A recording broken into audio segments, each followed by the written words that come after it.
சில பேரை பார்த்தா எப்போவுமே சந்தோஷமாக சிரிச்சுக்கிட்டே இருக்கிறாங்க. அவருக்கு எல்லாமே நல்ல விதமாக கிடைக்கிது. ஆனால் நம்ம கண்ணுக்கு நேராக பார்க்குற சில பேரை பார்த்தோம்னா எப்போவுமே கஷ்டப்பட்டுக்கிட்டே இருக்கிறாங்க. ஒரு மாதிரியாக முகத்தை வைத்துக்கொண்டு எப்பொழுதும் சோகமாக இருந்து கொண்டு எனக்கு அது நடக்கலைங்க, இது நடக்கலைங்க, நான் இப்படித்தாங்க, எனக்கு மட்டும் கிடைக்காதுங்க என்கின்ற மாதிரி நெகட்டிவ் தாட்ஸ்ன்னு சொல்கிறோம் இல்லையா. உண்மையில் அவங்கள நம்ம குறை சொல்கிறதுக்கு இல்லை. ஏன்னா அவங்க வாழ்க்கையில் நடந்த நிறைய விஷயங்கள் வெறும் சோகமாகவே இருந்ததாக இருக்கும். கிட்டத்தட்ட ஒரு 40 வயசாக இருப்பார். பிறந்ததுலேருந்து எனக்கு நல்லதே நடக்கலைங்க. ஒரு 50 வயதாக கூட இருக்கலாம். அப்படி ஒன்றும் சரியாக கல்யாணம் ஆகலைங்க, கல்யாணத்தில் இப்படி ஆயிடுச்சுங்க, குழந்தைகள் விஷயத்தில் இப்படி ஆயிடுச்சுங்க, 40 வயசாகி இன்னும் கல்யாணமே ஆகலைங்க, அல்லது ஏதேனும் ஒரு நிலையில் வாழ்வாதார அமைப்புகளே சரியாக இல்லைங்க. இந்த மாதிரி எப்போதுமே கஷ்டப்பட்டு கொண்டிருக்கின்ற ஜாதக அமைப்புகள் எப்படி இருக்கும் அப்படின்னு பார்த்தா, இதைத்தான் நான் அந்த பாபத்துவம் என்கின்ற அமைப்பில் சொல்கிறேன். அதாவது வாழ்க்கையில் நடக்கக்கூடிய சம்பவங்களை சுட்டி காட்டுபவை தசாபுக்தி அமைப்புகள். தசா அமைப்புகள்ன்றது ஒரு 40-50 வருஷத்துக்கு நடக்கக்கூடிய தசா அமைப்புகள் பாபத்துவமாக இருக்கின்றதுன்னு வச்சுக்கோங்க. ஒரு சுக்கிர தசை நடக்குது, ஒரு சூரிய தசை, சந்திர தசை, செவ்வாய் தசை. இப்போ அந்த சுக்கிரன், சூரியன், சந்திரன், செவ்வாய் தசை எடுத்துக்கிட்டிங்கனாலே 44 வருஷங்க. ஒரு 20 வயசில் சுக்கிர தசை ஆரம்பிக்குது, 40 வயசு வரைக்கும் சுக்கிர தசை நடக்கும். அதற்கப்புறம் சூரியன், சந்திரன், செவ்வாய் போன்ற அமைப்புகள் 24 வருஷம் நடக்கும்.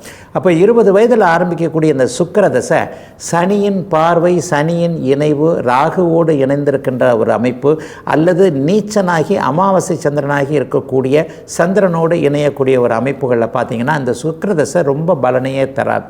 ஒருவருடைய வாழ்க்கையில் 20 வருஷம் தசாபக்தி அமைப்புகள்ன்றது பெரிய விஷயம் இல்லையா. அப்போ 20 வருடம் பாபத்துவமாகி அமாவாசை சந்திரனோடு சேர்ந்திருக்கக்கூடிய ஒரு சுக்கிரன் சனியின் பார்வையில் இருந்தார்னா அவர் 20 வருடமும் அவருடைய முயற்சிகள் வீணாக போகின்ற தன்மைகள் உண்டு. சுக்கிரன் பொதுவாக பெண்ணை குறிக்கக்கூடிய கிரகம், மனைவியை குறிக்கக்கூடிய கிரகம். மனைவியால் ஒத்துழைப்பு இல்லாத தன்மை, இவரே பெண்களை, மனைவியை புரிந்து கொள்ள முடியாத ஒரு சூழல் என அவருடைய இளம் வாழ்க்கையில் ஒரு 20 வருஷங்களை வேஸ்ட் ஆக்கிடுறார். அதுக்கப்புறம் பார்த்தீங்கன்னா இப்போ தானே சொன்னேன், அந்த சுக்கிரன் அமாவாசையோடு சேர்ந்துருக்கிறார்னு இருக்கிறார். அப்போ சூரியனும் சந்திரனும் பார்த்தீங்கன்னா அமாவாசை அமைப்பில் இருப்பாங்க இல்லையா. அமாவாசை சந்திரனோடு சேர்ந்திருக்கக்கூடிய சூரியன் அப்படி ஒன்றும் பெரிய பலன்களை செய்ய மாட்டாருங்க. அவருக்கும் சனியோடைய ஒரு பார்வையோ அல்லது ராகுவோட ஒரு இணைவோ கேதுவோடு அவர் சேர்ந்திருக்கிறது கிரகண தோஷம்னு சொல்லுவோம். அப்போ அதற்கடுத்து வரக்கூடிய சூரிய சந்திரனுடைய 16 வருஷ தசையும் இப்போது நான் சொன்னதை போல பாபத்துவம் என்கின்ற அமைப்பில் அஸ்தமனமாகியோ கிரகணமாகியோ அல்லது சனி செவ்வாயோடு சேர்ந்து கடுமையான ஒரு இருள் தன்மையோடு இருக்கும்போது ஒருவருடைய வாழ்க்கையில் 40 வருஷம் ஒன்றுமே இல்லாத மாதிரி ஒரு ஆயிடுதுங்க.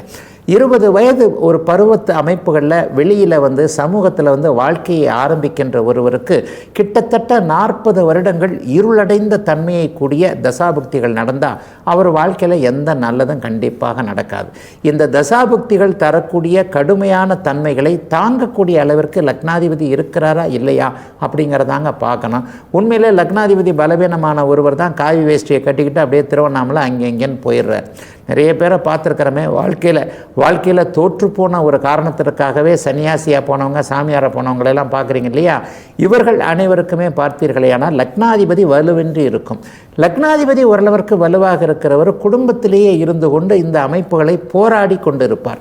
ஆக எல்லா நிலைமைகளையும் தசாபுக்தி அமைப்புகள் ஒருவருக்கு பாவத்துவமாக இருக்கும் பொழுது அவர் வாழ்க்கையில் மிக முக்கியமான காலகட்டங்களில் எதையும் செய்ய முடியாதபடி சாதகமற்ற தன்மையில் எப்போதும் இருண்ட முகத்தோடு இருக்கக்கூடியவராக இருக்கிறார். அவர் சமாளிக்கிறாரா சமாளிக்கலையா என்பது லக்னாதிபதியின் வலுவை பொறுத்தது என்பதுதான் உண்மை. இதுவரை 12 ராசிகளுக்கான இன்றைய ராசி பலன்களையும் ஜோதிட சந்தேகத்திற்கான விளக்கத்தையும் பார்த்தோம்.